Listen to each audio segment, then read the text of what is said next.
This is a political party. And a lot of people have different thoughts about the word politics. And most people, I assume you as well, have these associations that come up with the word. Deceit, hypocrisy, greed, vying for power, ulterior motives. These are the things that, after asking a lot of people, pretty consistent answers, what comes to mind when you hear the word politics? And I don't fault that, because when we look at our government or the political entertainment industry, which tells us a little bit about our government, kind of, that's what you see. And so it's natural that you'd have those connotations. There's a quote that I just recently heard. It's probably more famous. I don't know the origin. You might be more familiar than I am, but it was, when people have lost the true meaning of words, all is lost. And so I want to bring politics into that, because when we've lost the true definition of politics, we're lost. We don't have anything to root into. And then politics becomes this bad word. We want to be avoidant from it. And so we become lost. And despite the current connotations of the word politics, if you look at the root, polis, it's a Greek word. It means city. The connotation is my city, the place that I call home. It's about the love for your home that inspires you to take action, to take risk, to be creative and generative, to take some time out of tending to your own farm in order to lend your genius into the collective action, the collective organization, the protection of the commons. Making the place that we call home, whether it's this place, Golden or Denver or Colorado or America or Earth or all of the above, making the place that you call home more beautiful for you and all the people that you share that home with, and all the generations that are issuing forth from us. So that's politics with a capital P. And so when we say that OneNation is a political party or a political network, we're not just saying it's a group of people trying to get people elected. We're saying it's a network of people who have politics, that love of this place that we call home, burning in their chest like a star, willing to take action, willing to bring ourselves forward, to stop hiding our own greatness, to be able to provide the leadership and the input into the world that we uniquely have available to bring forward. So there's a growing network of people who feel that way and who live with the energy that we're talking about tonight on a daily basis. And when I feel that politics inside of me, and I look out at the world, I see the same pains that you see, deeply. And I'm beginning to understand the nature of the system that we've created. That's the generator function, right? That's the roots that bears the sour fruit that we talked about. The pain, the unnecessary and avoidable suffering, premature death, the terror, the subjugation, the systemic divisiveness. That energy of politics makes me want to do something about that. And I've spent years in the nonprofit sector as a do-gooder with a lot of other do-gooders. just hacking at those leaves, just trying to prune it back, the suffering, trying to create something beautiful on top of a pile of problems.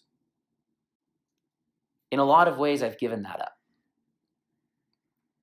I've abandoned working at the leaves of the issue because it's exhausting and it's disheartening. And actually, we become cynical because every day we come back and there's 5 leaves where we were pruning the day before. But what is this system that we're talking about, right? You were kind of pointing to it like, where's the bad guy? Where did we go wrong? What's the evil thing? Where's the fix? Who to blame? First and foremost, I believe that we need to make our own commitment to begin working at the systemic level, even if we don't know what that means. And start to parse out the difference between trying to create incremental change on top of a broken system versus really stewarding and midwifing something transformational and new to birth. And knowing how to distinguish between those things, right? To abandon the sinking ship and also to be able to be devoted to building a new vessel. And we're talking about having to look at how we do energy, at not how do we provide healthcare, but what is health? How do we create human thriving? What does human thriving mean? Right? Not only just how do we make sure that everybody has a little bit of money every month, but what is money? And why is that so? And what do we want to create in the future based upon the lessons we've learned from the past? What is government? Why is government? What is democracy? What is representational democracy? What are these things? Why are they so? How did they become? And what do we want to create going forward? So this conversation is a commitment and a devotion to understand the nature of the systems and the structures that create our reality, and being willing to have the boldness to say there's something we can do about it, and we have a part of the answer living inside of us of what that entails. So you kind of say OneNation is like the systems change party. We're not the incremental change party. We're not the topic party. We're not the a little bit more of this or a little bit less of this party. We're the rebirth party. And when you analyze the world and society, government plays a really big role, right? Our policies and taxation and the legitimate use of violence that we use to enforce the documents that we write. But that's not the space to focus on for change, because there's something that's stronger than our political system, and it's our economic system. Our economic system will always pull our political system out of integrity, right? Political system with an ideal of a public benefit. The economic system can pull that ideal right out and make that political system work for it. It's stronger. It's got more muscle. However, there's no change we can make at the economic system. We can't just bring in these things called for-benefit businesses. We can't just decrease regulation and let the market take care of it. We can't just make a full pivot to socialism or communism, because there's something deeper than our economic model. There's something that's generating our economic model, whereby no pivot or modification of our economic model would solve for, because this thing would pull it out of its integrity. And that's our culture. That's us. What's the problem? We are. How we think, what we prioritize, what we say yes to, what we say no to, how we frame our relationship with each other.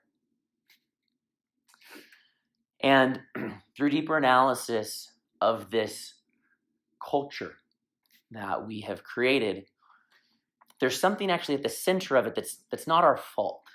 It actually is genetic. It's anthropological. And it's what's been referenced multiple times tonight. It's this win-lose mechanism. And this mechanism is really important because this helps us to know who's the us and who's the them. Because the us we take care of and the them we can dehumanize. And we wouldn't be here today without that. Because rewind, the basic unit of survival before civilization wasn't the individual, wasn't the nuclear family, mom, dad, and kids. It was the tribe. The tribe was the fundamental basic unit of human survival. So we needed to do tribe good, which means we needed to be able to have a boundary that helped us to know what's in and what's out. Just like an organism has a boundary called the skin, what's in, what's out. The cell has a boundary called the cell wall, what's in, what's out. The boundary is critical because it helps you to navigate your path of adaptation and survival. So with this whole win, lose, in, out, us, other thing, we're able to go to war. We're able to fight others for resources. We're able to protect ourselves. And this allowed the integrity of the tribe to stay intact. Well, fast forward a little bit further, we figure out this thing called agriculture, we figure out this stuff called metal, and we start to build these weapons and stockpile grain, and all of a sudden we start actually building standing armies. So this win-lose mechanism, it carries the story forward. And those of us that were good at that preemptively survived.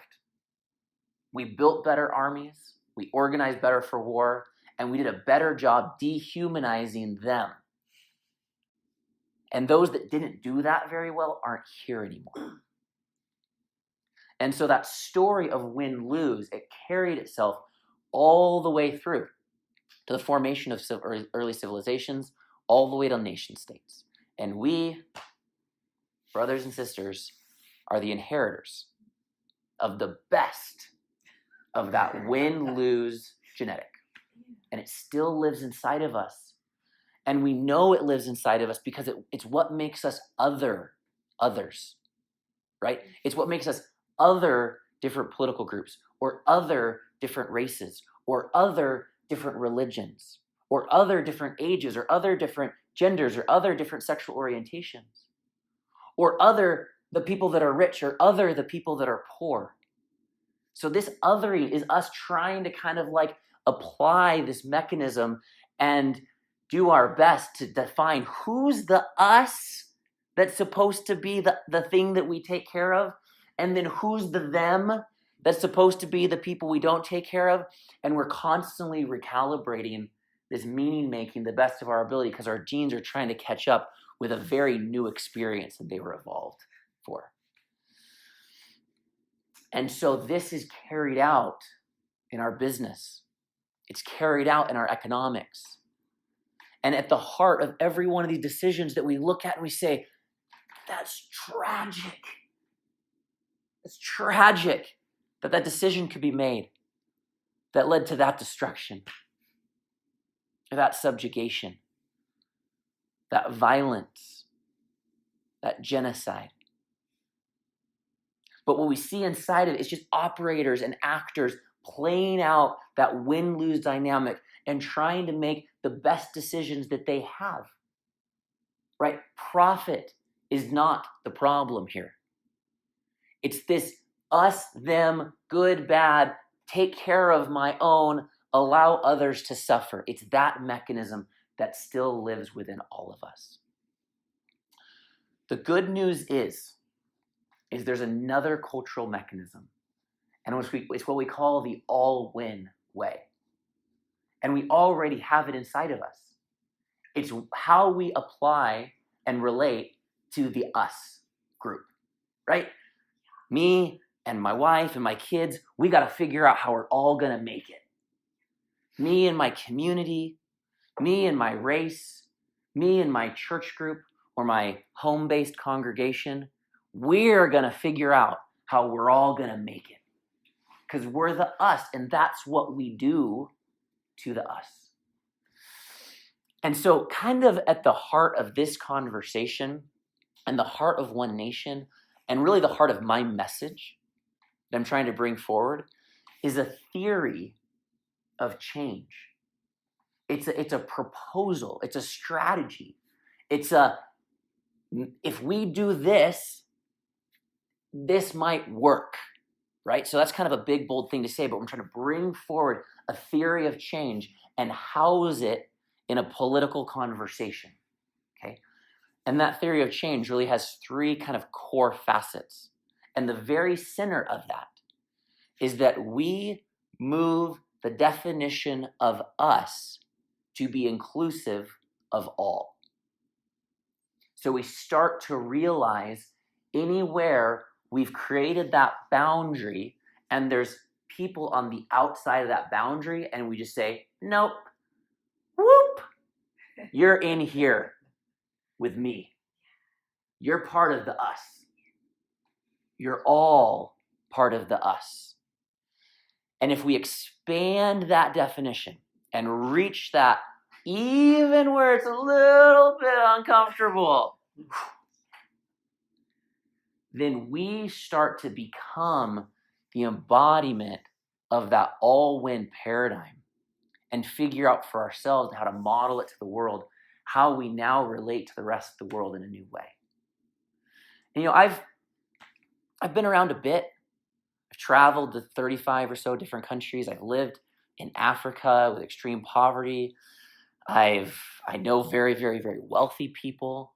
I've been to the Middle East, been to Palestine, got a lot of Iranian friends, got people from different political orientations. I came from a very deep Christian Republican background, hang out with a lot of people that associate with Democrats, and I haven't found a them yet.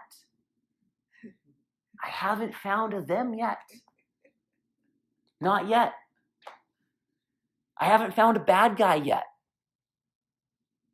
I found a lot of us's. And I believe that it's possible that we can all realize that we're all us's. And so that's the first pillar of this theory of change, is that enough of us create a devotion to expand the container of who we consider as us so that we can have the pleasure and the benefit of applying that thought process of how do we make a world that works for you? How do we help to make sure that you win? Because you're one of the us too. And so this is the all-win way, the all-win paradigm, and the all-win path of leadership. That's the solution, the antidote of the divisiveness, the antidote of the narrative warfare, the antidote of the good, bad, right, wrong, smart, stupid. It's the antidote to the inherent polarization that makes us want to figure out who's the bad guy so we know who to blame for the problems in the world. Right? None of these things that I just mentioned, they all evaporate when we define all as us and bring an all-win paradigm of leadership forward. And what also comes online when we do that is a quality of thinking that's about 1,000 times more sophisticated and capable. Because the win-lose uses opinions. I'm right, you're wrong. I've stopped learning. I don't need to ask more questions. I already know that you're stupid. I already know if you think that about the wall, oh. If you think that about abortion, oh. If you think that about Trump, oh. So we're writing people off, right? And what does that mean? It means we're not learning from them. It means we're limiting the information that we can gain. It means we're only seeing things from one perspective. And you can stand and look at a mountain and you can see it from one perspective, but there's a lot of other perspectives as well. And you don't know that mountain, what it looks like, until you've walked all the way around it. And so OneNation is a network of people saying, you know what? I'm ready. I'm ready. I'm courageous enough to let go of thinking that other people are others. And I'm ready to actually embody an all-win way of being. Start to listen and see things from other people's perspectives. Start to learn. Start to let go of my opinions, replace them with inquiry, expand my understanding of every topic. And this is the cultural transformation at the heart of this theory of change. We can do it because what's deeper than our genetic programming is our adaptability. We can create this transformation. Many people are already feeling it. They're already wanting it. They're already wanting to live in that all-win world. They imagine heaven on earth. And what is heaven on earth but a world that works for all? What is heaven on earth but a world where nobody's left behind? What does that mean? That means you haven't left anyone behind. So we create heaven on earth in each moment when we choose that there's nobody that's not deserving of my empathy. There's nobody that's not deserving of my respect and my dignity. That's heaven on earth. And that's the world that we create every time we say yes to all win. Okay. So let's get into number 2 here, right? The second part of this theory of change. It's that the walls come down to all the things that we thought were separate, that we thought were polarized, right? Let's just go conservative, liberal. Conservative says, I really care about what's worked, and I want to focus on that. Progressive says, I want to figure out on what could work better, okay? So we see those as differentiation. Hogswash. Those aren't different. Those are just different parts of the conversation.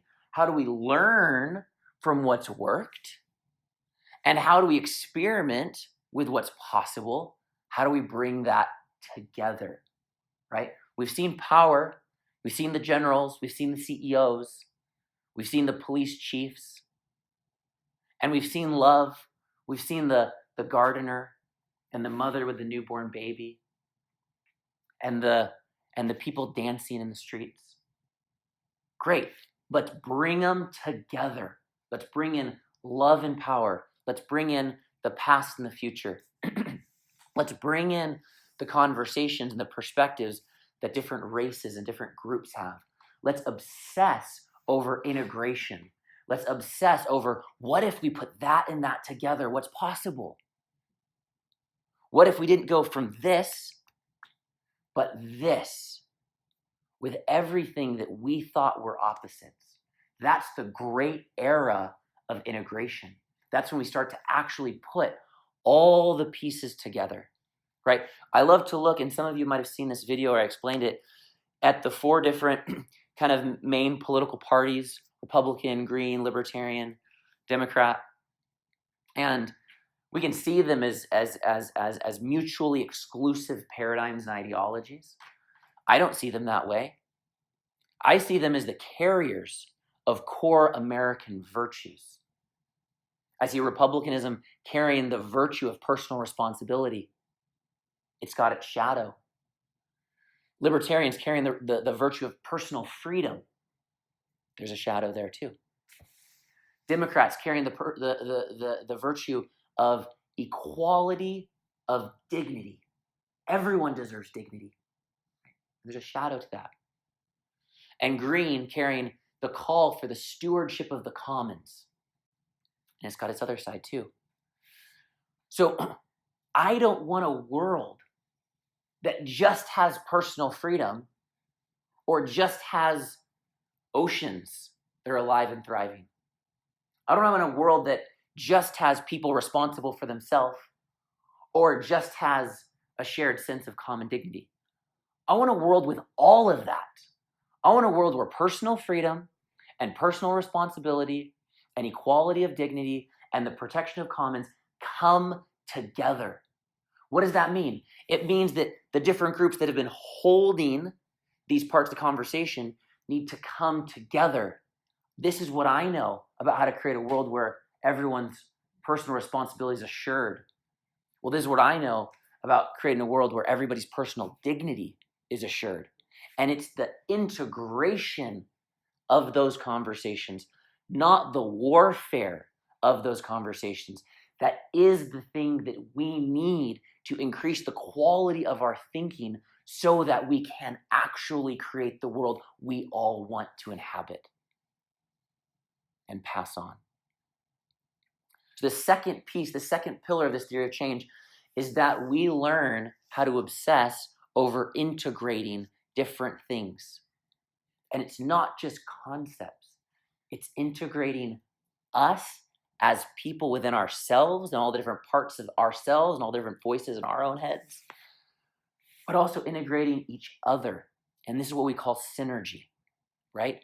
So in order for us to be able to pull this off, right? In order to invent the Manhattan Project, invent the atom bomb, we put several thousand scientists in a room with a big budget, and they got a lot of synergy between all those people under one roof, and they figured out something that had never been created before, an atom bomb.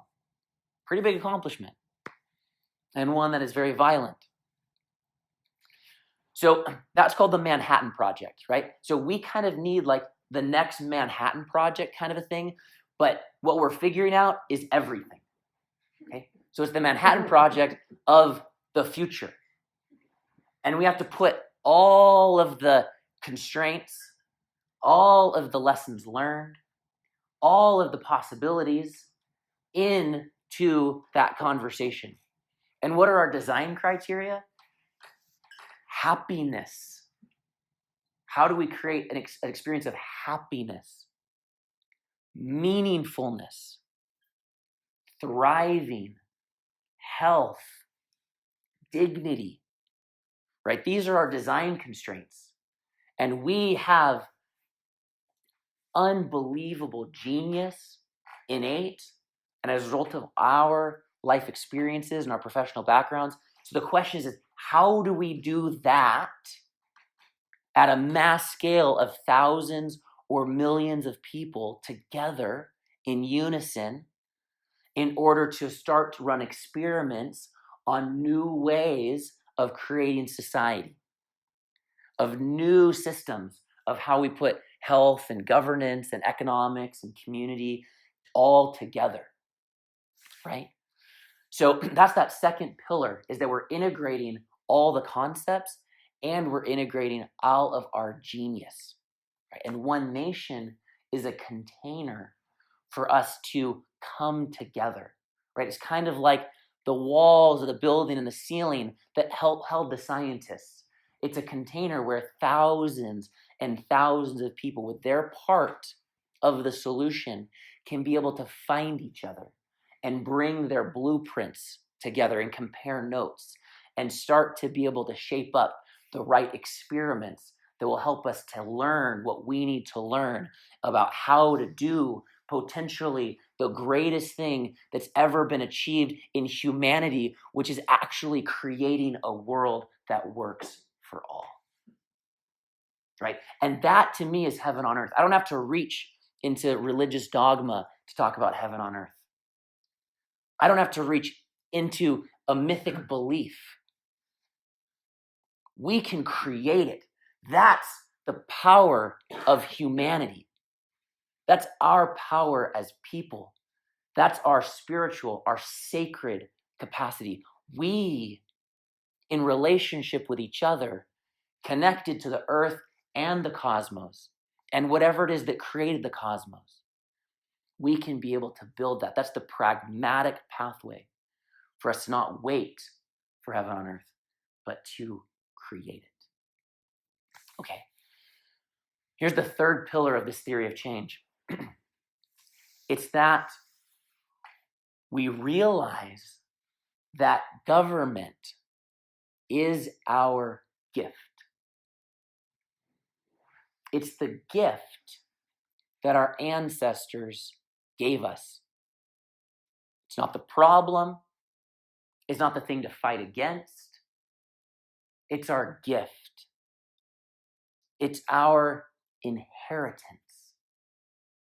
The city of Denver is a big deal.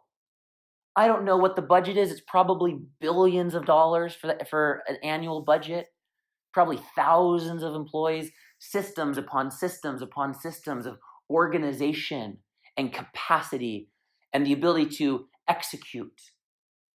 The ability to take an idea called a policy, put stuff called money behind it, translate that into a program, and then execute it at a really remarkable scale, right? Like building roads is kind of a big deal. Like a bridge, that's a big deal, right? And like cities do this kind of stuff. And we can run these cities. We can lead these institutions. If we claim them, if we stop running away from them, if we see them as our inheritance. Are they perfect? No. Have we verified all the ways that they can go wrong, that they can be captured by ulterior motives and used for private interest? Totally. Does that make government wrong? No. Those are all lessons for us as the inheritors to integrate into how we lead and run and create the governments today and tomorrow. So this third pillar of this theory of change is that it's time for us to get political. It's time for us to integrate our all-win paradigm with our desire to bring these polar concepts together inside of ourselves, with our saying yes to leading and stewarding the governments. How do we get to an elected position? Through a little bit of marketing. Okay, a little bit of marketing, and you become in charge of the largest military that's ever existed in the history of humanity. A little bit of marketing, or you become the sheriff of the whole county. A little bit of promotion and a little bit of communication, and you become the steward of Denver. Right? So it's this bizarre, disproportionate reality between what it takes to become an elected official in the executive system to what power we're able to have and execute as mayors and city council and sheriffs and state reps, congressional reps, governors, president, international ambassadors, etc. And none of that is to say that if we just elect the right person, all of our problems are going to go away. That's not what I'm saying. What I'm saying is that we are here to reinvent our world. And while we do that, let's occupy the existing governmental institutions to help to create efficiency as we do that. Right? Cities themselves can run the experiments that we're inventing. New systems of agriculture, new systems of human empowerment and social organizing, new ways of experimenting with allocating budgets and helping to bring people together, new systems of generating energy or experimenting with energy generation. The list goes on and on. We don't have to come up with these big ideas and try and go create some off-grid intentional community in order to try a new way of being. We can use our cities to be able to do that. And when something works in one city, we can share that with other cities across the country, with other cities across the world. We can actually use the gift of our governmental institutions to accelerate the transformation that we're here to enact. And so this theory of change that OneNation is bringing forward, that I'm here to articulate, is that if we can bring a devotion to a cultural transformation within ourselves, together with transcending our orientation around duality and bringing our geniuses together to invent the future and contextualizing that by a political party where we run campaigns just the way they've always been doing it and become the leaders of governments just the way they've always been doing that, if we put all those things together, I think we've got a shot. I really think we've got a shot. And I think that now's the time to be having this conversation. I think now's the time to have this conversation for a lot of reasons. There's a lot of reasons why now's the time. Some of the kind of like, whoa, things go bad pretty quick. Now's the time kind of reasons. And like, wait a second. The millennials became the voting majority when we weren't looking. And the baby boomers that were determining the policy and the elected officials for the last 4 or 5 decades are no longer the decision makers. That's interesting. What's possible if that rising generation, the new voter base, is able to organize and say, we've got some new ideas. We have a new set of criteria for who we want to be our leaders. And it's not the career politicians. Sorry, folks. It's the people that are bringing love and power together in themselves. It's the people that say, everyone is the us, and we're going to create a world that works for all. That's the future that the millennials will select for. And now is our opportunity to organize politically so we can create the ballot access, so we can train the leaders, so we can put the people in position, so we can pre-write the evolutionary and transformational policy. So when it's election time, that new generation can flex their muscle and say, it's time. It's time for something really different. And it's time for something really good. And it's time for something really fun.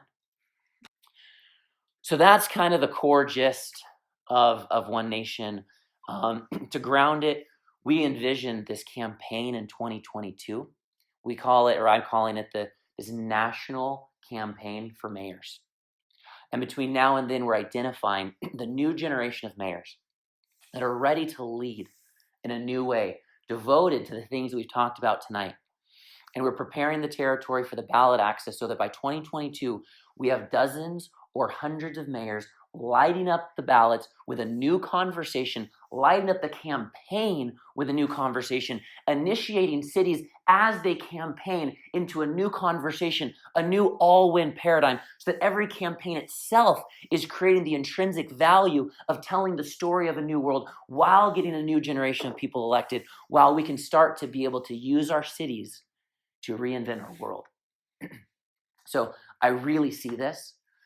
And in 2020, we're running a national campaign in a moment in time where everybody's thinking about American politics, saying, what's going to happen next? And we're putting ourselves on that stage.